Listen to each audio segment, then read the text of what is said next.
BLG Yes. from Bleeding Green Nation. BLG joins us now. BLG, welcome to the show, man. How you doing on this Thursday morning? How's it going, guys? Good. Crazy week. Yeah, I'm like BLG. I can't figure out the schedule. Nick mentioned this last week. He said, if you argue with a football coach on a Monday night week, to them Thursday's a Wednesday. I'm completely with them. I never know what day it is with these screwy schedules, and it drives me insane. We finally have a Sunday game at 1:00.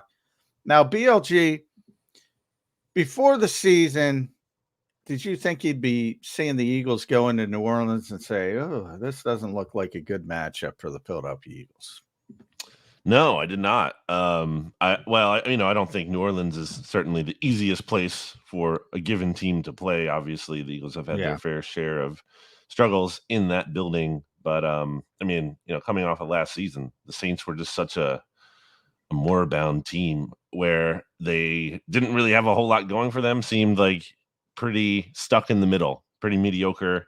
Thought they might be more the same this year, especially because we've seen a long track record of kind of mediocrity from both the head coach and the quarterback, or worse. And yet they're just lighting the league on fire here. Yeah, what from the standpoint of the Eagles, now typically I would say the Eagles with A.J. Brown, they could beat anybody in the shootout, including New Orleans. And you might even expect a 35-32 game or something of that nature. But without A.J. Brown, are you – we know I call A.J. all the time. I say he's the best pure football player on the Eagles. So we all know he's a phenomenal talent. But are you surprised they can't persevere a little bit better when he's not on the field?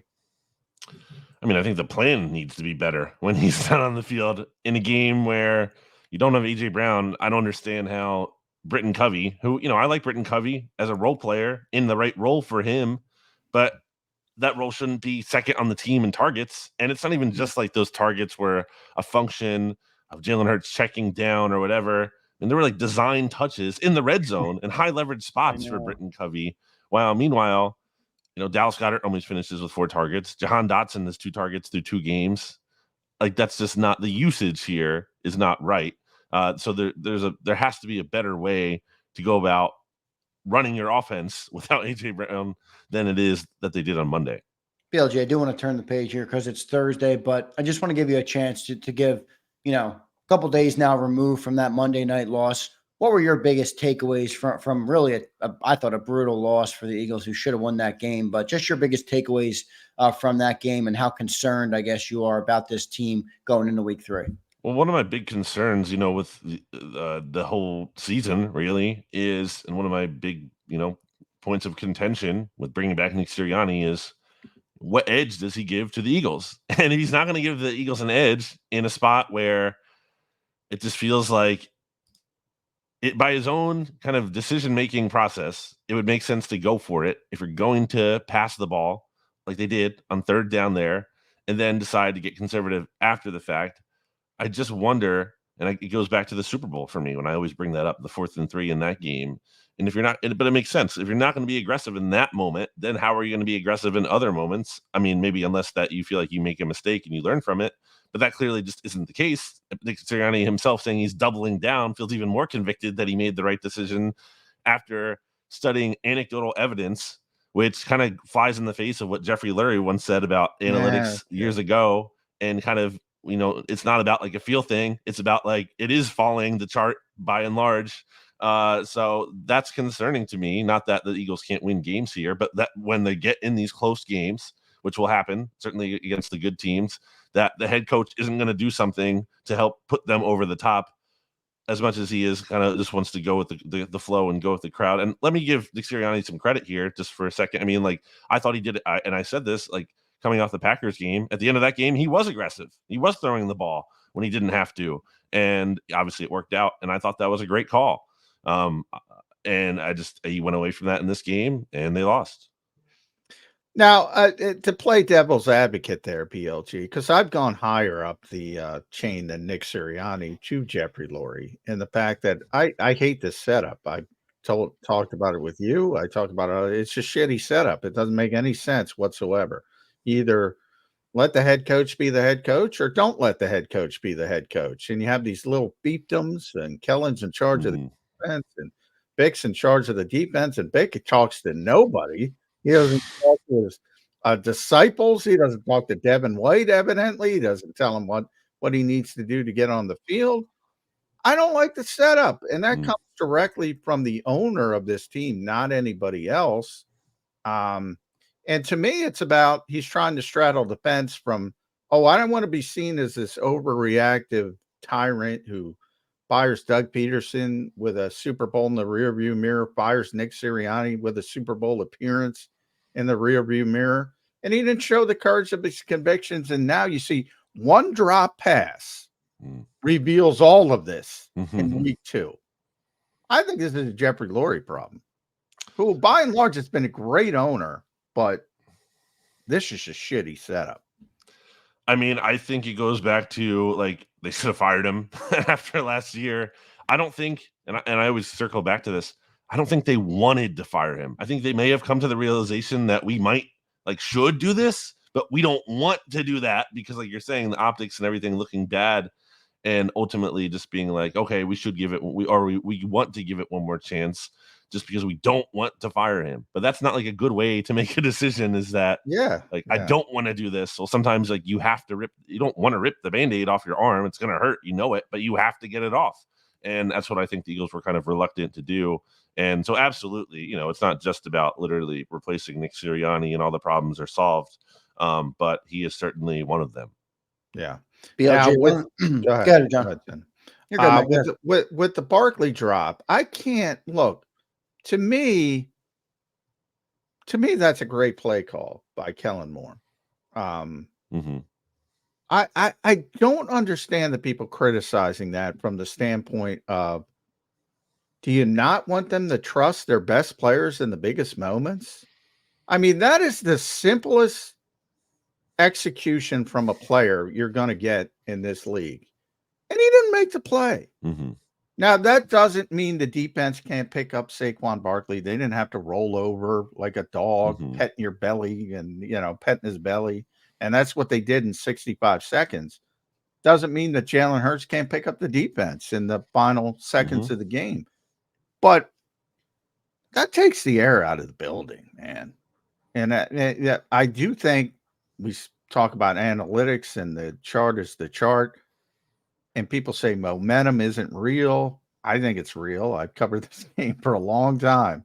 I can't, and I think that bothers a lot of people that it is intangible, but it exists. And I think you saw evidence of it. If Saquon Barkley makes a simple play, that game's over. Doesn't it just come down to that? That's football for you. Game of inches. It's really the margins are razor thin sometimes. And yeah, I mean, I think it's fair to argue that, they could have run the ball on that play, to try to set up a shorter fourth down, even if you don't get it. And maybe you just get it, because let's be real. I mean, Saquon on that drive, his last 3 carries, he looks good. Yeah. The Falcons were not stopping him, and the Eagles offensive line was blocking well. So I think it's fair to argue they could have run the ball there on 3rd down, not just to run the clock and then kick a field goal, not by that means, but to help set up a shorter 4th down. And then you can also throw there on 4th down anyway, without having to worry about the clock stopping at that point if you don't get it, because it's a turnover on downs. So you could throw again there on 4th down if you want anyway, without having to worry about that part of it. But yeah, I mean, the play call did work. And it didn't obviously, result in what the Eagles wanted it to. But that doesn't mean the process was bad. To me, the bigger issue is, again, I don't understand how you're comfortable throwing it there and then not going for it on 4th down. That part of it doesn't make any sense to me. It's haphazard. It's lacking conviction. And it's just the idea that you have to take the points is just very silly to me.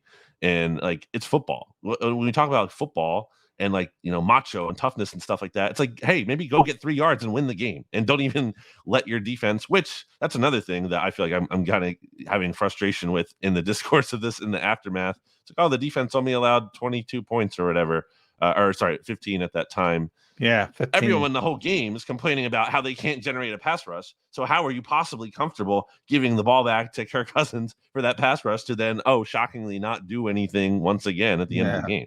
Yeah. How concerned, BLG, are you about the pass rush? I know it's just week 2, but boy, it's ugly so far.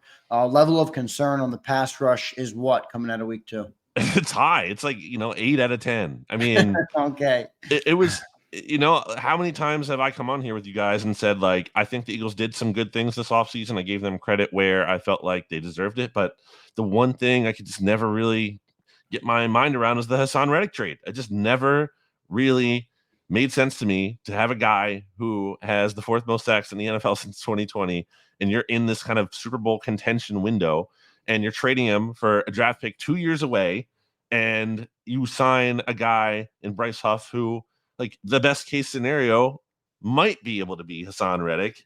Like, that's just, I think you're overthinking it at that point. That's always been my argument. I think they overthought that one. Now you're going to force me to defend Howie Roseman. I didn't want to defend Howie, but I do think, like, he didn't assume Bryce Huff was going to replace Hassan Reddick. It's one of, he made the decision he doesn't want to pay the guy $25 million. Now, he's not playing, so clearly he was right. The fact there's no way Hassan Reddick was coming back under the final year of his existing contract. So then it comes down to, all right, how high are you going to go? You have to tweak it. If I'm the Eagles, I probably go to 20, maybe 20, but I'm not putting him in the Myles Garrett, Bosa. That's where he wants to be. And I get it from both sides. I get it from Reddick's, like what you just said, BLG. He's like, nobody's produced more than me. There's Myles Garrett, and then there's me. Why aren't I getting paid like that guy? But the rest of the league evidently agrees with Howie. Nobody's breaking down the door to pay Hassan Reddick $25 million. The Jets won't even put him on the field. They won't even engage with him. Nobody wants to trade for that problem.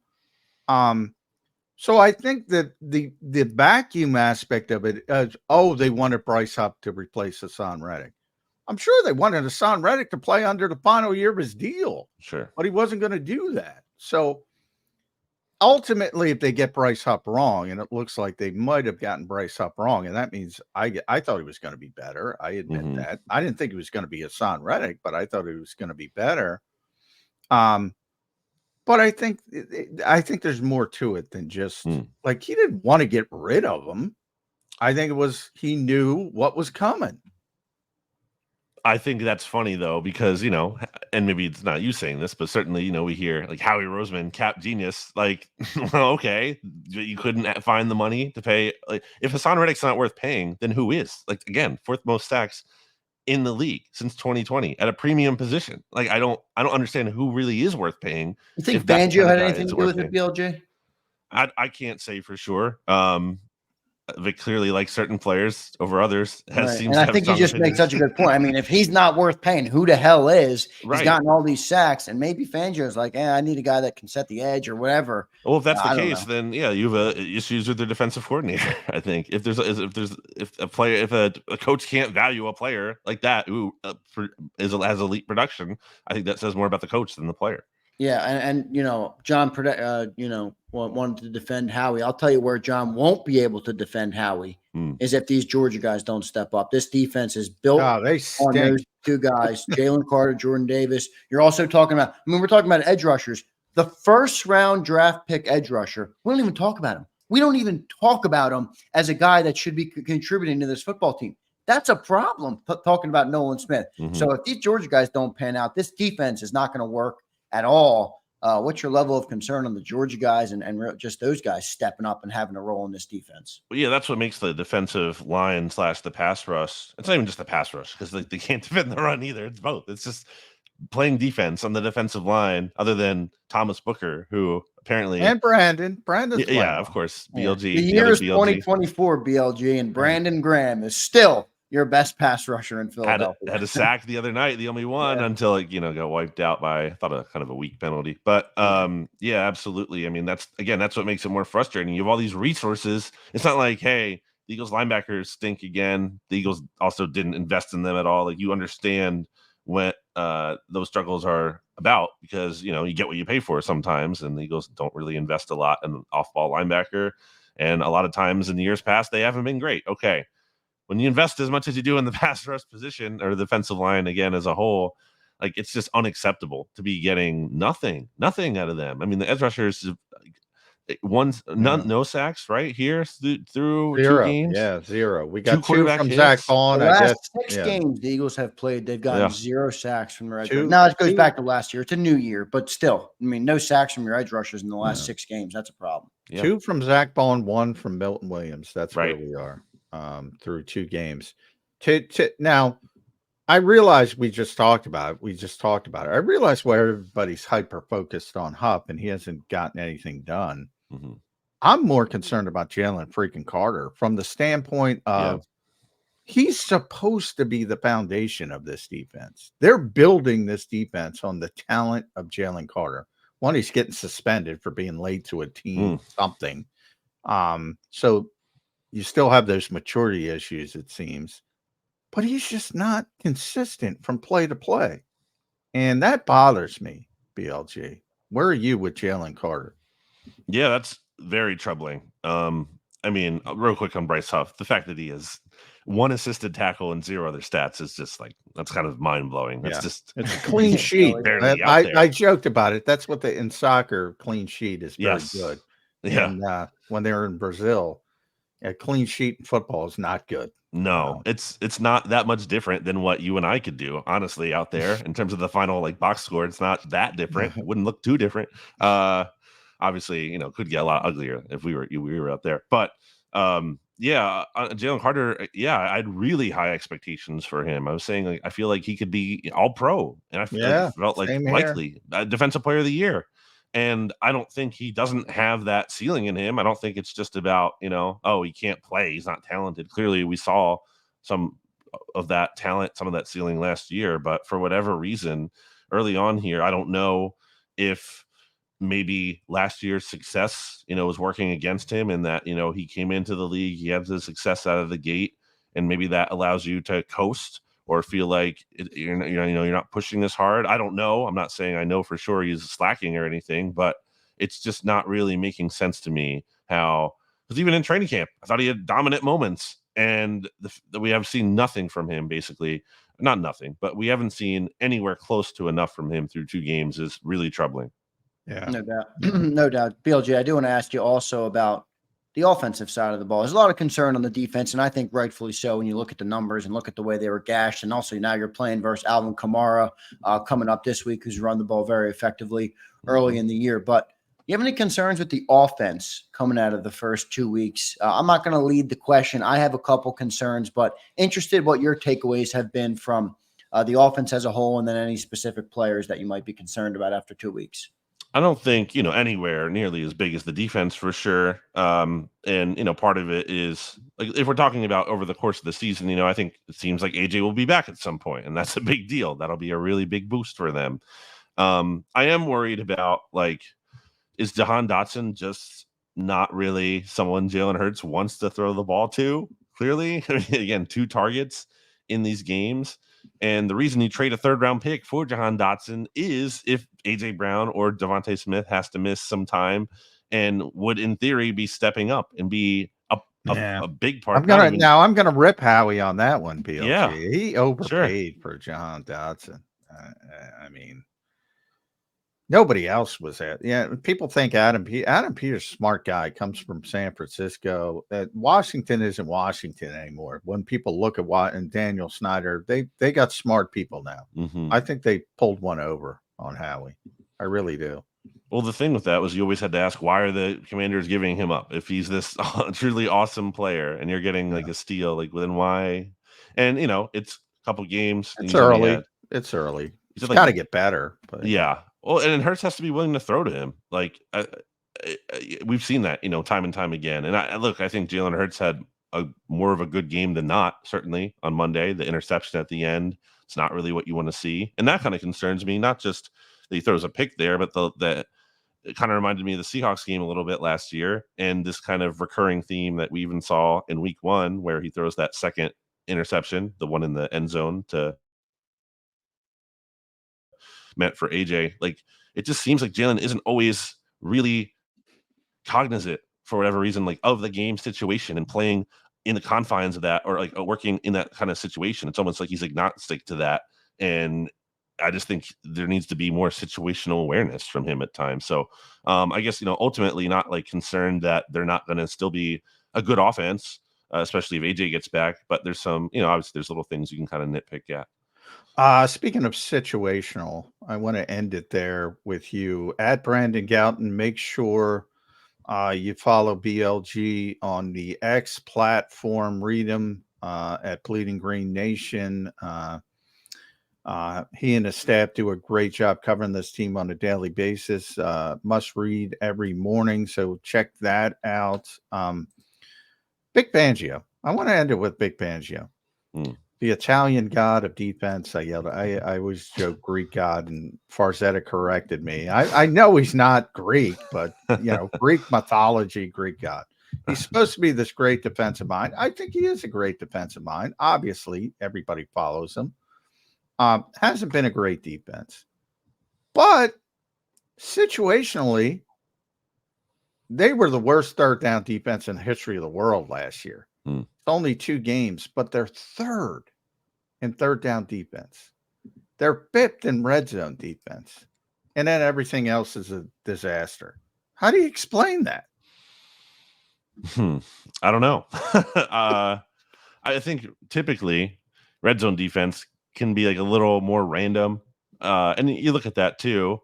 I mean, I think the Eagles there's probably some things that they deserve credit for, in fairness. Milton Williams had that good sack, but I mean, Kirk Cousins throws the ball way out of the end zone, like early, it felt like too, on that one rep. You have against Green Bay, some people were slipping in the end zone when Jordan Love was throwing the ball. So they probably, have gotten some breaks there as part of it. That's not, again, I don't want to say it, they're only lucky and they don't deserve any credit, but I think that's probably part of the equation, is that they've had some fortunate bounces in there. And you said third down too, right? Wasn't there like a key third down? They're third in the NFL, and they couldn't get off the field last year. Now they're third in the NFL on third down defense, getting off the field. And they can't stop the run. They can't rush the passer.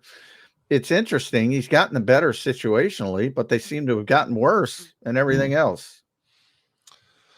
Yeah. I think, that probably tells you it's not just about the coordinator, although that's a factor. It's also like we're talking about the defensive line not being good enough. I think, there's talent issues here as well. Howie owns a part of that as well.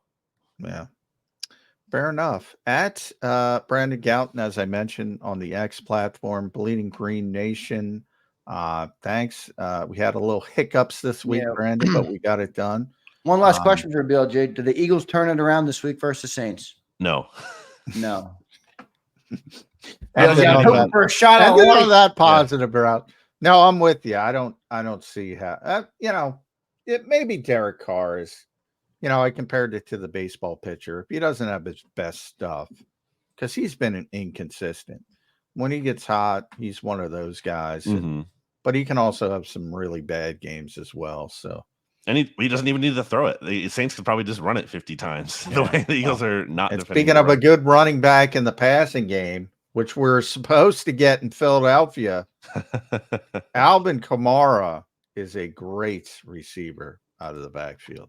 Great receiver out of the backfield. But anyway, we'll see how it shakes out. Good defense. And the Saints look like one of the best teams in the NFL, but San Francisco lost last week. Detroit lost. Dallas lost. The Eagles lost to the Saints. The Eagles lost. So maybe we just don't know yet. I think people are overreacting. Sure. But a bad loss for the Eagles. No doubt about it. BLG, thanks for joining the show, man. Sorry. I appreciate with just the short week and everything. Yeah. And AJ. And AJ. They're a completely different team. Yeah. Have you ever seen a wide receiver? We were talking about that. Tyreek Hill is the biggest playmaker in the NFL. Kansas City persevered. They play a different way, but they're still winning Super Bowls. The Vikings lost Justin Jefferson last year. It might be the best receiver in football. Jordan Addison stepped up, had a good year. Not great, but they persevered better. Why can't the Eagles freaking persevere a little bit better? You can't replace the player. I get that. But you got to be able to persevere a little bit better. Mm-hmm. It drives me nuts. And he's a great player. I don't want to downplay the loss of the player, but is he better than Jefferson? Is he better than Hill? I'd put some of that on the quarterback, but that's just me. Not everybody was happy with me saying that, but we're expecting Jahan Dotson to do it. Like, why not the quarterback? Why not the elite quarterback, right? But it is what it is. We're gonna have to see how they do. BLG, thanks for joining the show, man. We appreciate it. We'll talk to you again next week. All right, brother. Thanks, guys. Yeah, thanks, bud. There's BLG on Bird 365. Good stuff from BLG. Got him a little late, but I did think he was good today. Gave some good insight on the game. He always has good insights. I like BLG. He brings a good perspective on the game. I was hoping for maybe a little pick me up there, John. Like, oh yeah, I think the Eagles get back on track. They got enough talent. I got the Jalen Hurts answer. When Jalen wants to shut you down, he gives you the one-word answer. Yeah. I got the no from Brandon. No. Yeah, that's true. BLG hit you with the no. So we'll see what they're able to do this week. John, I'll ask you what I just asked BLG. I'm not going to tell you to give the prediction or anything. We're doing that on tomorrow's show. But do you think the Philadelphia Eagles will look better this week and turn this thing around and reignite the optimism in the city, John McMullen? I do think they're going to look better defensively. And, part of that is New Orleans has been so good. And the narrative now is the Eagles defense is so bad. That's just always the way it works. It seems like, every coach in the NFL will tell you, you're never as good as you think you look when you watch the film, and you're never as bad as you think you look when you watch the film. And that tends to be true. Maybe New Orleans is feeling themselves a little bit. It's still a very small sample size. I think people make drastic conclusions on 2 games. I don't know how you do that. As BLG pointed out, the first game was a wash. I mean, I don't even pay attention to the first game because of the field conditions. So you're talking about one game. I will say, John, the first game mattered more to me once I saw the pass rush do nothing in the second game. Like, if they look that's fine. In the second game, it's like, all right, yeah, that first game was a wash. I'm much more concerned about the pass rush because of the second game than the first game. So that's fair. That's very fair. Yeah, and I'm not saying there's not problems. There's a lot of problems. You can't rush the passer. You can't stop the run on defense. That's a problem. I mean, there's not much else. They don't tackle well.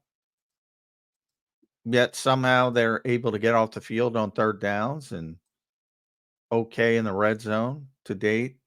It's way too small a sample size to make the drastic conclusions on either side, the Eagles or the Saints. But without A.J. Brown, you're going to have to score points in this game. I think you're going to have to win a shootout. I don't think you're capable of winning a shootout with A.J. Brown. So we'll make our predictions tomorrow, but I just foreshadowed it. I don't think if they had A.J., they could win any game. They could win any shootout. And I would, think about it more. I think you have to score points to win this game. And there's no evidence that they can score 30-plus points without A.J. Brown. Paging Jalen Hurts. Take over the game, Jalen. You don't have A.J. out there. You're going to have to put it on your shoulders and carry us across the finish line. We got a big game this weekend. Hopefully the Eagles can get back on track. Johnny Mac, great show today. You want to thank everybody in the chat. John, I got one more super chat from our man Prince, who has dubbed you Mr. PFF. He says, Mr. PFF, the decision not to take the field goal was Nick's or Kellen's. I'm confused. Who decides these situational decisions? I think it's a good point because we hear, Kellen's the play caller. I know he called the play, but who decides whether to go for it? That should be Nick, in my opinion. John, do you know the answer to Prince's question? PFF decides. Yeah, Nick decides. Nick decides the game management decisions. and he should decide the game management decisions because he's the head coach. But yeah, so it's his blame Nick if you want to blame somebody. Nick Marchetti Tech checks in with the super chat. He says, John, when will AJ come back? I don't think John knows the answer to that, but John, any idea? Anything you've learned from an inside source? 3 weeks. So probably one more game after this would be. If you had to guess right now, will he be back for Tampa? No. The game after. Oof. So they have a bye. You're telling me this offense going to have to go into the Saints and Tampa, both 2-0 teams that are playing good football right now without AJ Brown? Yeah, it's just speculation. Yeah, I know. I'm not saying it's confirmed, but that's your gut feeling right now on September 19th. That is my gut feeling on September 19th. And part of it is because they have the bye week as well. So you get that extra rest to let it completely heal up rather than risk a re-injury or an aggravation of the injury because they have the bye week after the Tampa Bay game. So it just makes sense to me that they would be cautious. Now, if you lose and you lose in a grandiose fashion, and by that I mean you're losing like 40 to like the Cowboys 17. Yeah, exactly. Then the sense of urgency might pick up and you start looking at a 1-3 start and you say, if it's 50-50, let's get AJ on the field. But I think they're going to try to be cautious. And in theory, when you get to week 6 against the Cleveland Browns, should be 100%. And then you got a nice little stretch of games you should win. Not that Cleveland is a bad team, but quarterback's not playing well. It's at Lincoln Financial Field. Then you got as close to a gimme as you get, even though it's on the road with the New York Giants, who are a disaster. At Cincinnati's a tough game, Jacksonville at home. So a little bit of an easier stretch. It's funny we're talking about New Orleans and Tampa Bay as a difficult stretch, but that's how quickly things change in the NFL. We'll see how it all plays out. Good stuff from everybody in the chat today. Good stuff from BLG. Good stuff from John McMullen. As always, thanks to all of our super chatters today. One last big thank you to Chris AM, who dropped a double 50 burger on the show today. Chris, thank you, man, for your support, and everybody else. Prince, Trucker Beans, Terry Hayes, Nick R., Angel Martinez, Jason A-Team, and James Carver, and M. Martine, all of our super chats today. Appreciate all you guys, Prince and Nick as well, if I missed those two. So thank you guys for all the support today. Reek Love says, we need Jesus on Sunday. Rick, we need Jesus every day, brother, not just on Sunday, but appreciate the chat. Johnny Mac, good show today, man. We'll catch you tomorrow on Birds 365. We'll make our official predictions. Nice to have the Eagles on Sunday. I will say that, man. I did not like the Friday to the Monday. I want Sunday football. That's my football day, John McMullen, in the fall. I'm happy to be back. I think NFL football should be legislated every game at 1:00 on a Sunday. Every single game. Good stuff, everybody. Appreciate everybody in the chat today. As I said, hit that like button on your way out if you enjoy the show. It really does help the show more. So thank you, guys. Johnny Mac, good show, man. I'll talk to you tomorrow. All right, brother? All right. Thanks, everybody. Thanks, everybody. Catch you tomorrow on Birds 365. And stay tuned. 2 to 6, the National Football Show today. It's going to be a big one. I'm bringing the heat with Big Sills at 3:30. See you guys all there on the afternoon show on the National Football Show. And tomorrow morning on Birds 365. Thanks.